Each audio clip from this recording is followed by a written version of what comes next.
Hi everyone, आज के video lecture में हम फिर से कन्वर्जेंस देखेंगे of N improper integral.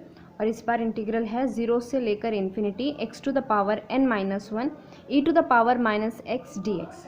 Okay, तो इसको हम गामा फंक्शन भी कहते हैं। ओके, सो गामा फंक्शन किस तरह से डिफाइंड होता है? 0 से लेकर infinity x to the power n minus 1 e to the power minus x d x, जहाँ पे n क्या होता है? ग्रेटर देन 0 होता है। तो अब आपको रीज़न समझ में आएगा कि गामा फंक्शन में जो इस गामा फंक्शन की डेफिनेशन दी गई होती है उस केस में हम n पॉजिटिव क्यों लेते हैं। वो इसीलिए क्योंकि n पॉजिटिव के लिए ये इंटीग्रल एग्जिस्ट करता है। ओके, यानी कि ये इंटीग्रल कन्वर्ज करता है। तो हमें यही चीज़ शो करनी है कि n पॉजिटिव के लिए ये इंटीग्रल कन्वर्जेंट है। ओके, सो देखिए हम कौन से फॉर्म का इंटीग्रल पढ़ रहे हैं? a to infinity f d x type का। ओके, सो हमने कहा था कि जब भी नीचे 0 आए हम ट्राई करेंगे कि उस लिमिट को ब्रेक करें, यानी कि कुछ इस तरह से 0 से लेकर मान लीजिए 1 x to the power n minus 1 e to the power minus x d x plus 1 से लेकर infinity x to the power n minus 1 e to the power minus x d x. Okay, ऐसा क्यों करते हैं? क्योंकि हम इस integral पे अपना जो कंपैरिजन टेस्ट है वो लगा सकें।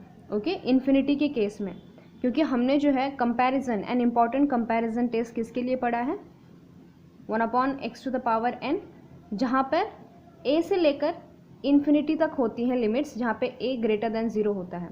तो इसका यूज़ करने के लिए हम ट्राई करते हैं कि इसको कहीं किसी नंबर पर अदर देन 0 पर हम क्या करें? ब्रेक करें। ओके, सो इसको मान लीजिए I1, इसको मान लेते हैं I2, और I1 और I2 को हम सेपरेटली सॉल्व करेंगे।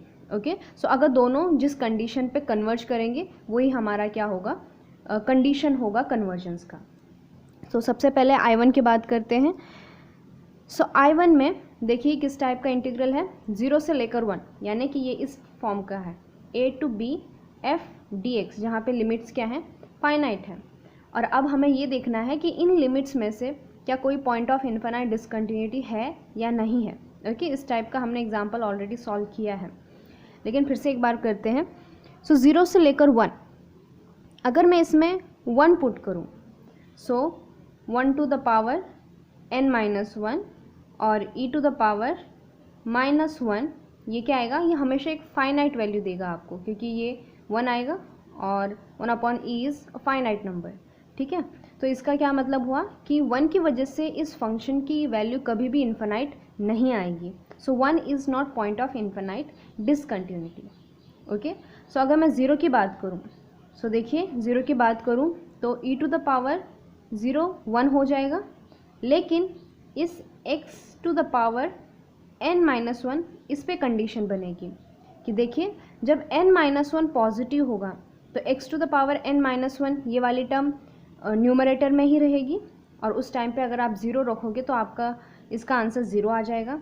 लेकिन जब आप n माइनस 1 निगेटिव हो जाएगा तो उस केस में ये डिनोमिनेटर में आ जाएगा, और फिर जब आप 0 रखोगे तो उस केस में आंसर कितना आ जाएगा?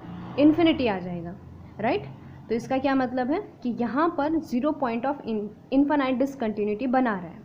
ओके, सो हमने क्या देखा कि जब भी n माइनस 1 ग्रेटर देन 0 है तो उस केस में ये ऊपर ही रहेगा। ओके, सो ऊपर रहेगा तो इसका आंसर कितना आ रहा है? 0 आ रहा है। जिस केस में n माइनस 1 0 के बराबर हो उस केस में क्या हो जाएगा? x टू द पावर 0 यानी कि 1 और e to the power minus x as it is रहेगा। तो जब आप e to the power minus x में x को 0 की तरफ टेंड करोगे तो इसका आंसर कितना आ जाएगा? 1। तो n minus 1 is equals to 0 पर भी एक फाइनाइट वैल्यू आ रही है। ओके, सो इसका मतलब क्या हुआ कि when n minus 1 is greater और इक्वल टू 0, इस केस में हमारा I1 क्या है? I1 बना रहा है एक प्रॉपर इंटीग्रल। ओके, इस केस में ना 0 पॉइंट ऑफ इन्फिनाइट डिसकंटिन्यूटी है और 1 तो है ही नहीं, और ना ही 1 और 0 के बीच में ऐसा कोई नंबर मिल रहा है हमको जिस पर इस फंक्शन की वैल्यू इन्फिनाइट हो। लेकिन जब हमारा n माइनस 1 हो रहा है लेस देन 0, उस केस में ये डिनोमिनेटर में आ जाएगा और हमारा फंक्शन की वैल्यू कितना आ रहा है? इन्फिनिटी। सो इस केस में I2 बना रहा है एक इम्प्रॉपर इंटीग्रल। ओके, सो इसी चीज़ को अगर मैं नंबर लाइन पे देखूँ तो 0 1 -1, ओके, ये n की वैल्यूज़ हैं. So when n - 1 is greater than equal to 0, यानी कि n is greater than equal to 1, this is proper integral. So 1 को इंक्लूड करके और उससे बड़ी वैल्यूज़, इस केस में ये क्या है, एक प्रॉपर इंटीग्रल है. और प्रॉपर इंटीग्रल हमेशा क्या करते हैं, कन्वर्ज करते हैं. Okay, so n greater than equal to 1 के लिए ये कन्वर्जेंट है. अब हमें बात करनी है n लेस देन 1 के लिए. n लेस देन 1 पर देखना है कि कन्वर्ज करता है कि डाइवर्ज करता है. ओके, सो यहाँ पे हम यूज़ करेंगे अपने जितने भी पॉसिबल कंपैरिजन टेस्ट हैं वो सारी चीज़ें. So F x is equals to what, x to the power n - 1 e to the power -6. Okay, हमेशा ध्यान में रखिए कि एक पॉजिटिव फंक्शन हो, और यहाँ पे एक पॉजिटिव फंक्शन है क्योंकि x की वैल्यू 0 से लेकर 1 के बीच में है, तो ये पॉजिटिव है. इसका आप कोई भी पावर ले लीजिए तो ये एक पॉजिटिव नंबर होने वाला है. और e to the power -x है, यानी कि 1/e to the power x, और x क्या है, 0 से लेकर 1 के बीच में एक पॉजिटिव नंबर है. सो ये हमेशा एक पॉजिटिव फंक्शन है. अब बात ये है कि मैं gx क्या लूँ. ओके, सो मैंने कहा है कई बार फंक्शन में ही हमको दिखाई देता है कि gx होना क्या चाहिए. सो अगर मैं इस चीज़ को इस तरह से लिखूँ, e to the power -x और divide by x to the power, ये कितना हो जाएगा, 1 माइनस है. ओके, सो यहाँ पे हमें एक पॉसिबिलिटी दिख रही है कि 1/x to the power 1 minus n को, इसको हम क्या लें, gx लें. Okay, most of the time यही हमारा gx होता है, लेकिन हमेशा नहीं होता. So gx is equals to what, 1/x to the power 1 minus n. इसको लेके देखते हैं कि क्या हमारी मदद कर पाता है या नहीं. ओके, हमारा नेक्स्ट स्टेप क्या होता है कि हम कंपैरिजन टेस्ट लगाएं. सो कंपैरिजन टेस्ट यानी क्या कि f को मैं g से डिवाइड करूं और limit x tends to what, x tends to 0 plus जिस पॉइंट पर इन्फानाइट डिसकंटिन्यूटी आ रही है उस पर हम क्या लेते हैं, लिमिट लेते हैं. सो f बाई जी कितना आएगा, fx को अगर मैं gx से डिवाइड करूं तो ये पार्ट और ये पार्ट कैंसिल हो जाएगा, सिर्फ क्या बचेगा, e to the power -6. So it is limit x tends to 0 plus e to the power -6. और जब आप e की पावर 0 की तरफ टेंड करोगे तो ये कितना वैल्यू देगा हमको, 1.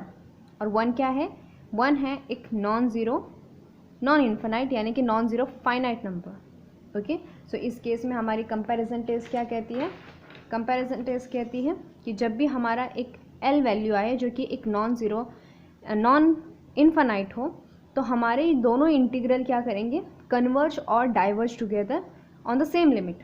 a से लेकर इन्फिनिटी f dx, a से लेकर इन्फिनिटी g dx, ये दोनों क्या करेंगे, या तो कन्वर्ज करेंगे या तो डाइवर्ज करेंगे. दोनों का नेचर सेम होगा, यानी कि दोनों की कंडीशंस से हमें पता चल जाएगा कि वो कन्वर्ज कर रहे हैं या नहीं कर रहे हैं. ओके, सो हमारा gx क्या है, 1/x to the power 1 minus n, और इसका इंटीग्रल 0 से लेकर 1 dx. ये कब कन्वर्ज करता है, ये तब कन्वर्ज करता है जब इसकी पावर क्या हो, लेस देन 1 हो. So this converges when 1 minus n is less than 1, यानी कि 1 minus 1 is less than n. So 0 is less than n, यानी कि n is greater than 0. So n greater than 0 के लिए ये कन्वर्ज करेगा और n less than equal to के लिए ये डाइवर्ज करेगा. ओके, सो दिस इम्प्लाइज कि हमारा 0 से लेकर 1 हमारा फंक्शन क्या था, x to the power n minus 1 e to the power -x dx. ये कब कन्वर्ज करता है, this converges for all positive values of n. Okay, so हमारा ये जो इंटीग्रल है 0 से लेकर 1 वाला, ये कब कन्वर्ज कर रहा है, पॉजिटिव वैल्यूज़ के लिए, इनके लिए ये कन्वर्ज कर रहा है. और यहाँ से ये डाइवर्ज कर रहा है, 0 पर इंक्लूड और इस साइड ये डाइवर्ज कर रहा है. ऐसा क्यों, क्योंकि हमारा जो ये इंटीग्रल है 1/x to the power 1 minus n, ये डाइवर्ज कब करता है, ये डाइवर्ज तब करता है when this diverges when 1 minus n is greater than equal to 1. Okay, यानी कि when 0 is greater than equal to n. Okay, so यानी कि when n is less than equals to 0. तो अगर ये फंक्शन इस कंडीशन पर, ये इंटीग्रल इस कंडीशन पे डाइवर्ज करता है तो हमारा ये वाला इंटीग्रल भी इसी कंडीशन पे डाइवर्ज करेगा, okay, by the comparison test. So इसका क्या मतलब हुआ कि ये जो इंटीग्रल है I1, ये कब कन्वर्ज करता है, for n greater than 0, okay. So ये हमने बात की सिर्फ I1 की, I1 n ग्रेटर देन 0 के लिए कन्वर्ज करता है। अब हमें I2 के लिए भी देखना पड़ेगा कि ये कब कन्वर्ज करता है, और दोनों का जो कॉमन पॉइंट होगा वो हमें लेना पड़ेगा, ओके। सो अब बात करते हैं I2 की। अब बात करते हैं I2 की, ओके। सो I2 क्या है हमारा, 1 to infinity x to the power n minus 1 e to the power minus x dx, okay. So इसकी कन्वर्जेंस हमें चेक करनी है एट इन्फिनिटी। देखिए 1 से लेकर इन्फिनिटी के बीच में आप कौन सा भी नंबर ले लीजिए और इसमें पुट कर लीजिए, सो ये कभी भी जो है इन्फिनिटी नहीं बनाएगा, ओके। यानी 1 से लेकर इन्फिनिटी इनमें से कोई भी नंबर जो है पॉइंट ऑफ इन्फिनाइट डिसकंटिन्यूटी नहीं है। तो हमें जो कन्वर्जेंस चेक करना है वो सिर्फ इन्फिनिटी पर चेक करना है, ओके। सो इस केस में हमारा fx क्या है, fx is x to the power n minus 1 e to the power minus x, okay. अब क्वेश्चन ये है कि हम gx क्या लें, ओके। तो जब हम बात कर रहे थे 0 से लेकर 1 f dx में, तो इस केस में आपको याद होगा हमने gx क्या लिया था, gx लिया था हमने 1 upon x to the power 1 minus n।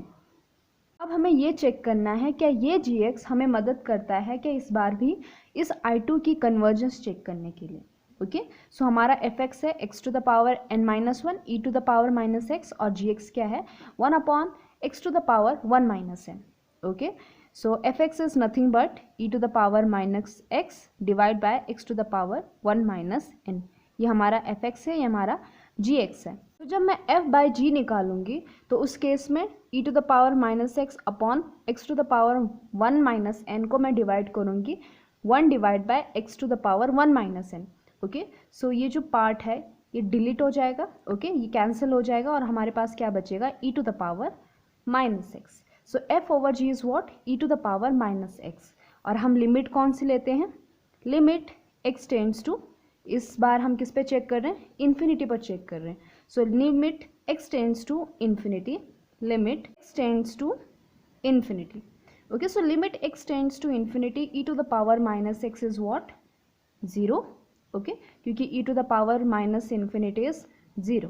सो हमारा f over g limit x tends to infinity का आंसर कितना आया, 0 आया, ओके। सो हमारा कंपैरिजन टेस्ट कितना आंसर दे रहा है, 0 दे रहा है, ओके। सो इस केस में क्या होता है कि जब f over g limit x tends to infinity का आंसर 0 आता है तो हमारा कंपैरिजन टेस्ट क्या कहता है कि अगर a टू इन्फिनिटी, जैसे इस केस में क्या है 1 टू इन्फिनिटी g dx, अगर ये कन्वर्ज करता है, if this converges then a to infinity f dx भी क्या करेगा, कन्वर्ज करेगा, ओके। सो ये सिर्फ हमें कन्वर्जेंस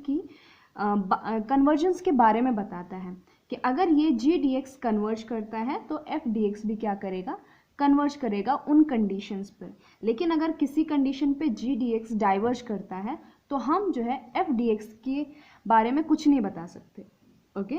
सो देखिए यहाँ पे g dx कब कन्वर्ज करता है, हमारा gx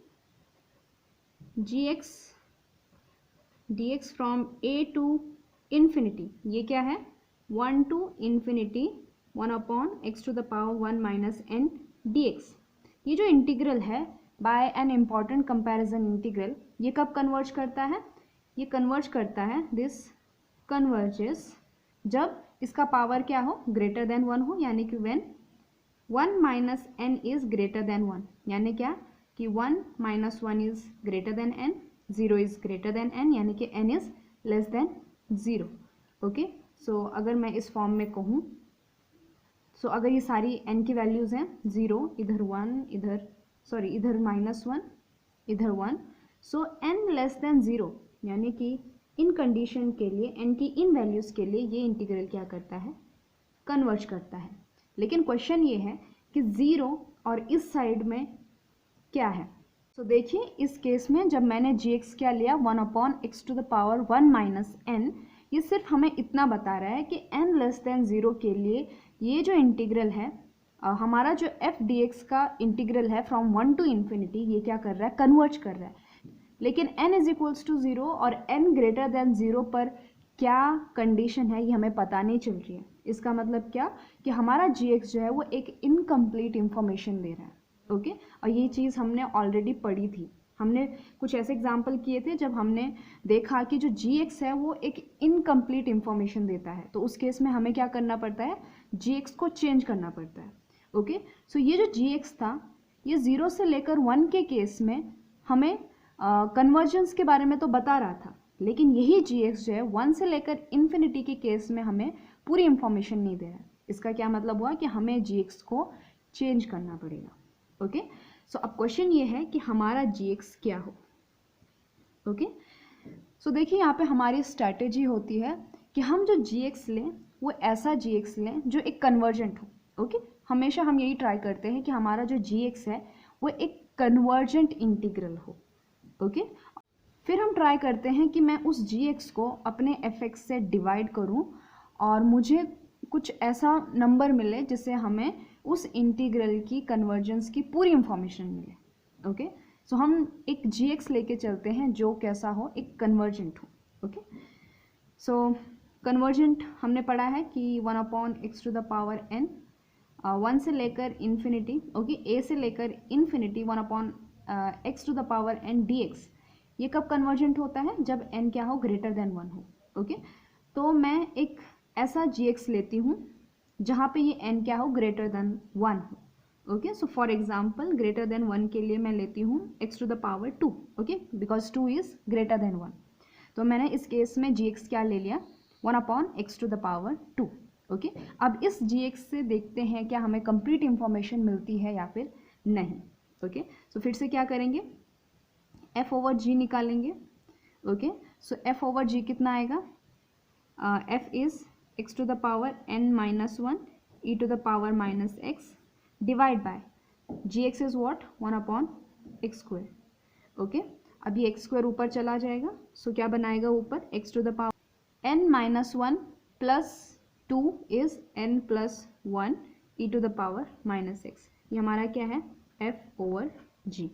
ओके, फिर से क्या करेंगे, limit x tends to infinity, limit x tends to infinity. Okay, so limit x tends to infinity, f/g is what, limit x tends to infinity x to the power n plus 1 e to the power minus x. Okay, अब देखते हैं कि इसका कितना answer आता है। अब देखिए यहाँ पे एक टर्म है x to the power n plus 1। Okay, अब ये जो n प्लस 1 है ये कुछ भी हो सकता है, मैंने अभी तक कहा नहीं कि n पॉजिटिव है, निगेटिव है, ओके, 0 है। सो n प्लस 1 जो है वो पॉजिटिव भी हो सकता है, 0 भी हो सकता है और निगेटिव भी हो सकता है। ओके, सो n प्लस 1 की डिफरेंट वैल्यूज़ के लिए हमारा जो लिमिट है वो देखना है कि क्या क्या आता है। ओके, सो देखिए अगर n प्लस 1 निगेटिव हुआ, ओके, सो अगर n प्लस 1 निगेटिव होता है तो x to the power n plus 1 ये डिनोमिनेटर में आ जाएगा। सो हमारा f/g कितना होगा, 1/x to the power n plus 1। Okay, अगर n प्लस 1 निगेटिव होता है तो जो x की टर्म है वो डिनोमिनेटर में आ जाएगी, और e to the power minus x को भी हम डिनोमिनेटर में लिखते हैं। ओके, सो इस पे अगर मैं limit x tends to infinity लगाती हूँ तो ये कितना बनेगा, ओके, सो ये प्लस होगा, right. So 1/x to the power n plus 1। Okay, इसको भी मैं माइनस में लिखती हूँ, लेकिन है ये एक पॉजिटिव पावर।